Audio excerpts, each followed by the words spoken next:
the vacation rental industry has grown from just something really small and tiny that was on VRBO into this whole thing that's on Airbnb, and there's all these websites now where people market properties, guests have now been making the decision where they used to always go stay in a hotel and maybe rent 3 hotel rooms if they've got parents, adult children, and then their kids. Or even if it's parents with kids and a nanny, people are having to get 3 rooms, and at over $1,000 a night, it's really expensive. And so the group of people that used to always be staying in 5-star hotels are now often choosing to book a vacation rental because there's so many really nice large properties that you can rent, and you can have that experience, and you don't have to have separate hotel rooms, in a hallway.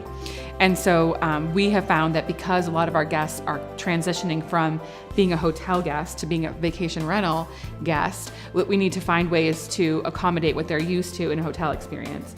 So we've found, not only from traveling ourselves and renting homes, but from being in the business, that it's better to stay in a home as opposed to a hotel. You have privacy, you have intimate gathering areas with your family. You don't have to wait in line to use amenities or for coffee or that sort of thing.